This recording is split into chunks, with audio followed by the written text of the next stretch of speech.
This is actually about the NBA and Nike, which are American companies, and how they're behaving and how they're bending to a foreign country and not holding the same standards that they demand in this country over there over a few billions of dollars. Too many times as entrepreneurs ignore what's happening in the political world because we don't want to get dragged down into the mess. But more today than ever before, we need to have a voice. Otherwise, we're going to be left behind. I started Learn exactly for this reason. So starting today with Freedom Friday, let me be your voice. What's up, you crazy fighting entrepreneurs? Guess who it is? Your favorite person in the whole wide world, Anik, Singal, back with another episode of Freedom Friday. Yes, that's right. We're going to talk policy, politics, government, worldly affairs, and things that you as entrepreneurs need to know. I mean it. I know that sometimes we're such in the trenches, we're so busy, we forget that the entire world, we are impacted by what's going on in the world.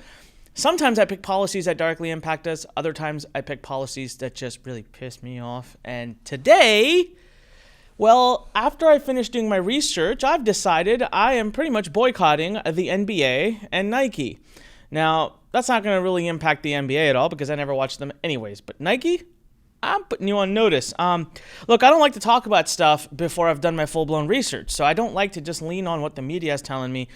And so on this topic, I should have done an episode a week or two, maybe at least a week sooner, but I'm doing it now because I had time to do my research on it. But before I get into all of this, and before you wonder why is Anik boycotting Nike and the NBA, because, well, I want to invite you into learn.com, LURN.com. Listen, let's get the rosy stuff out of the way before I get angry about stuff.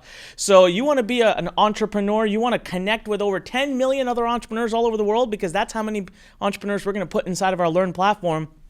Head on over to LURN.com right now and join us. We got tons of free courses, tons of paid courses. We're building an entire community. We're building a movement here, because what do I say? You want to change the world, save the world, make a deep impact in the world? Us entrepreneurs, we got to stick together to do it. The governments are not going to do it. And it's, this episode today that I'm filming, it breaks my heart because I guess this is the first time where capitalistic related environment, entrepreneurial related environment is taking us the other way, backwards in the world, in our society and in this world. So that's why I said, let me get learn.com out of the way. Guys, get in there because we'll do it the right way. We're not going to do it the way that the NBA and Nike are doing it. We're going to stick together, hold each other in check, hold each other accountable at LURN.com. Okay. So where do I start? I got all these pieces of paper in front of me. I apologize ahead of time. I'm going to move stuff around. If you hear a lot of paper shuffling, it is because I got like 8 pages of notes in front of me, and I want to get out as much of this as I can. So what's going on? Many of you might know this. There's been this huge issue with the NBA and with China. So I want to go through the timeline real quick. Many of you may already know it, but for those of you who don't, and then we're going to get into what Freedom Friday is about: data, numbers, specifics. I don't want to come at you with theory. I want to come at you with numbers. And just so you know, this is not a partisan thing. I'm not coming in as a conservative. I'm not coming in as a liberal. I'm coming in as an American. I'm coming in as someone who believes in freedom of speech. I'm coming in as someone who loves our friggin' country. And I'm so excited to actually see that this issue has had bipartisan support. You have had both sides, Democrat and Republican and independents, 3 sides, stand up and speak out against this in a united voice. So congratulations to us for finally finding something that we can actually agree on, and, poo-poo on us for having it to be China. So, okay. 2019, this has been a year with a lot of unrest, so this starts the timeline. By the way, all of the references, articles, places I pulled data from in my show notes, anikpodcast.com. All right, so Hong Kong protests start 2019. It's been all over the news. It's been pretty crazy. It's been a little violent. It's been troublesome for sure. And they're really protesting Chinese rule. They want independence, full-blown independence from China. They have been operating largely independently. They just want to be full-blown independent now. They don't want to fall under Chinese rule at all. And while China's not just going to let Hong Kong, the financial capital of Asia, just go like that. So they've basically said, no thanks, and so there's just been tons of political unrest there. China's been pretty upset at the Western world and has almost borderline accused U.S. as well, if not directly, of intervening. They're upset with the Western world because the Western world is a democratic world, and they stand for freedom. And so for the most part, we've been standing by Hong Kong for freedom, right? Chinese are known, well, they're a communist country, but they're known for suppression, oppression. They're known for everything that Americans don't stand for, that the Western world doesn't stand for. So this tension's already been there. And then on October 4th, the general manager of the Houston Rockets, Maury, he tweets, this is it. This is 1, 2, 3, 4, 5, 6, 7 words that have literally just led to upheaval. 7 words he tweets on October 4th, 2019. Fight for freedom. Stand with Hong Kong. Fight for freedom. Stand with Hong Kong. 7 words. Holy moly. Did that just disrupt into complete disarray. On October 5th, 2019, less than 24 hours later, Tencent, which is the Chinese-based broadcasting partner, and we'll get into the numbers because they're big, they suspend all Houston Rocket broadcasts in China. First and foremost, I'm not in the NBA. I don't watch the NBA at all. I'm not a big basketball fan, so I didn't even realize that the NBA is in China, that they watch NBA, that it's big in China. Right? We'll talk about the numbers behind that. They suspend it. Sponsors, big sponsors like the SPD Bank, they end its partnership with the NBA, or with the Houston Rockets, sorry. Additionally, other leading sportswear companies like Li Ning and a couple others announce that they will no longer work with the Rockets. This is all in a matter of 24 hours. Jeez. Is this all corporate governance? Is this board meetings happening at these companies and they're making conscious decisions? Or could it be that the big brother guiding hand above them is saying, you do this now? To the degree that statements are being made by representatives of said organizations. I'll read you this one. Okay, CCTV anchor says Chinese Rockets fans are Chinese first. Chinese Rockets fans are first Chinese. We love Chinese red more than Rockets red. Now, this part really got to me. I don't know why. He also went on to say, Maury, this time you really fouled. If you foul, you have to pay the price.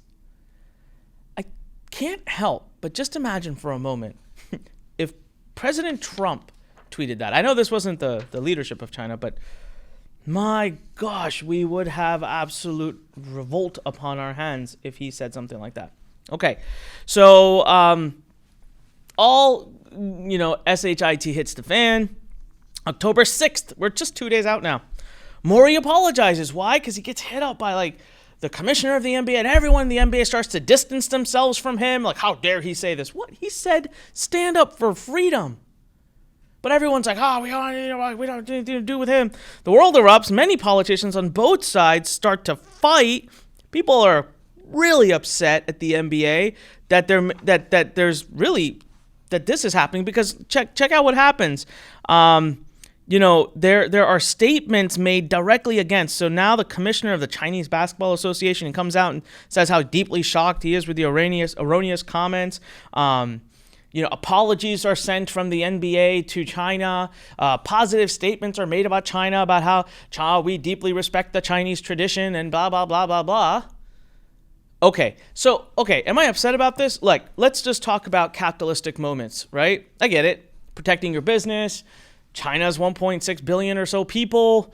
You want to have access to that market. I'm a capitalist. I'm all about it. I got it. Okay, so you want to bend to the views and to a country that is on the record for oppression, okay? You want to bend? I got no problem. Bend. Do what you got to do.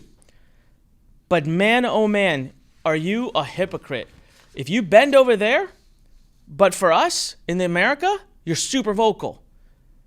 This is ridiculous, and it's greed, because it's all driven by numbers that I've got that are published that you can't argue with, and they're right here. So let's just talk about the NBA's position on speech. We're not even going to talk about oppression. We're just going to talk about speech. I did not know this. The NBA recently banned the word owner because they felt it was racially insensitive. So you're not an owner of a team. You are they call them governors. I'm not going to go there. All right.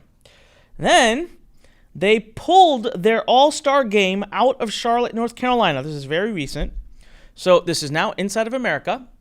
because of a local state transgender bathroom law.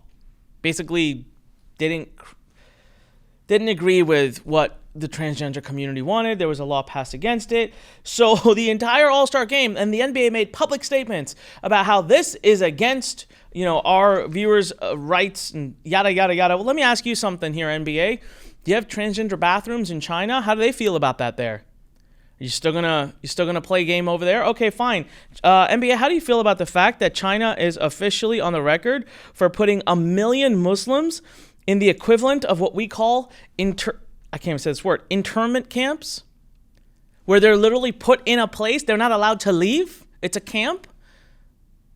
This is the kind of oppression that's there. So you want to speak positively about China and about their social standings, and then you want to sit in America where we actually have freedom and literally spout your nonsense.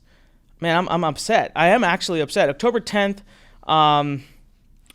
the CNN sports correspondent Christina McFarland. This recently happened. Okay, let's stay on the topic of freedom of speech. October 10th in Japan, the CNN sports correspondent Christina McFarland. Now, guys, we're talking about CNN here, okay? So we're talking liberal, conservative. It doesn't matter. This is a united issue. CNN. She's shut down at a press conference, and she's told to not ask about the China fallout. She asked a question about what the two lead players of the Rockets felt, and she's told to basically shush. You can't ask about that. And she fights back saying, what do you mean? This is a legitimate question. This just happened this week. We want to know what they think. We want to know what they think about freedom of speech. Are they going to be more reserved now about talking out, about saying things based on the fallout this has happened? And they're like, don't answer. And the two players sat there looking like little puppy dogs with zero answer. And so I'm sorry, but when you're in this country, you got nothing but words to say. And you go over there and you bend over like that, it offends me. And that's exactly why I'm sorry. I bleed red, white, and blue. America first. You play here. You live here. This is the land that gave you that opportunity. You respect this land first.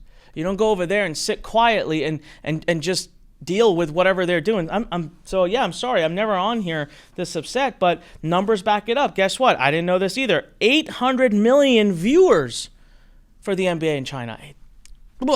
Wow. Yeah, I can see it. That's a big market. It's more than double. It's 2.5 times the size of the population of America. 800 million viewers in China. Didn't know that. Tencent, the broadcasting company in China, agreed to a $1.5 billion deal over 5 years with the NBA to broadcast their games. And within the first 24 hours, they had banned the Houston Rockets. Now, stores like Alibaba, within 24 hours, all Houston Rocket gear disappeared. And even though the NBA is going out there and the commissioner's apologizing and everyone's apologizing and everyone's just doing what they're doing, it's still, China's holding their grounds. No. Can you imagine for a moment when Colin Kaepernick had bent the knee during the national anthem, if the government of the United States created an issue and got the 49ers gear removed? What would that do? I mean, it's not fathomable. We wouldn't even consider that. It's that ridiculous for us. Okay, so let's keep going. Why am I upset with Nike? Because in 5 different stores, Nike stores in China, Houston Rocket gear was also removed. I didn't realize this. Nike, last year, $6.2 billion of sales in China. $6.2 billion with a B. Nike, I did used to buy your stuff. I won't anymore. And not only was it $6.2 billion in sales in China, that was a 24% growth from the year before.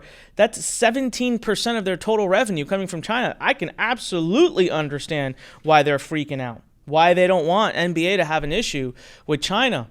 Listen, by the way, I don't have a problem with China. I don't agree with the way they run their country. I don't agree with the things they do. This is actually not about China. This is actually about the NBA and Nike, which are American companies, and how they're behaving and how they're bending to a foreign country and not holding the same standards that they demand in this country over there over a few B's, billions of dollars. Not cool. Nike has caved a ton. And here's the funny part. This is the part that drives me crazy. Nike signed a deal with Colin Kaepernick to represent them about freedom of speech and social justice. That's why they made him their brand. And yet, I mean, I just don't get it. Nike's done a $1 billion deal with the NBA. So can you imagine Nike calling NBA right now? Here you got Tencent, which has done a $1.5 billion deal that's basically in risk now. China, which is threatening to remove 800 million viewers from NBA. Nike, their number one partner, calls and says, "Hey, you gotta de-escalate this situation." And then check this out. How many players in the NBA have deals with Nike? LeBron James has a deal that is said to be worth $1 billion. He will earn over $1 billion by the age of 64. That's the estimation. So guess what? When Nike calls LeBron and says, "Shut your mouth. Do not use freedom of speech. This is not an issue. We don't want an issue with China. China's 17% of our revenue. We got to keep them happy. You want to get paid? Keep them happy." I don't blame LeBron for saying, "Bloop." But here, we don't do that, right? In this country, that would be Kevin Durant. He has a deal probably worth about $300 million. So this echoes down. So these are real numbers. These are things that we're sitting in front of. True, you can't argue with these. Right here. Let me read this statement. The NBA. The NBA tried to limit the blah, blah, blah. By the way, all the notes, you can go grab them at Anik Podcast. "We have great respect for the history and culture of China and hope that sports and the NBA can be used as a unifying force to bridge cultural divides and bring people together," the NBA said. We have deep respect for the history and culture of China. What about deep respect for the history and culture of America, where we actually deserve it? So, can't really impact the NBA because I never watched them, but Nike, I did buy your stuff. I will not. This sucks. I refuse to partake in this. You are hypocrites, and you should have the exact same, you should hold your same stance. I have no problem with your freedom of speech, with your gestures in this country. I love it. I may not agree with it, but the fact alone that we can express it, that's why we're Americans. That's why we love this country. So I have no problem with that. But I got a whole load of problems with the fact that you don't hold the same standards and you go out there and you cower to a foreign country known for oppression, literally known for no freedom of speech, known for monitoring their citizens, known for punishing their citizens, known for religious persecution against Christians, Muslims, you name it. They are known for the very things that exemplify the things that you stand against in this country. So that's it. That's all I got. Very worked up about it. It sucks. I hope you guys reconsider. And for those of you who didn't know any of this, man, seriously, I ask you, make it hurt. The only thing that talks to these companies apparently is money. Stop buying their stuff. That's what I'm going to do. So come on, fighting entrepreneurs. I know we can come together, and I'm a capitalist. We should make money. We should make billions. But we cannot do it. We cannot do it at the sacrifice of our conscience, morals, ethics, and what we stand for. And that's why I always say at Learn, we hold one another accountable. This is not how we save and change the world. This is how we ruin the world. This is an exact example of that. Thank you very much for listening. I want to hear what you have to say. Leave me a comment below if you're watching on YouTube. Click subscribe, click like, click the thumbs up icon. If you're listening to this on your favorite podcast platform, please make sure you go subscribe and leave us a great review. And of course, join us at LURN.com, learn.com. I'll talk to you soon on another Freedom Friday episode. Thank you very much. And until then, entrepreneurs, go out there and fight for your dreams. Talk to you later. Thanks for listening to The Fighting Entrepreneur with your host, Anik Singal.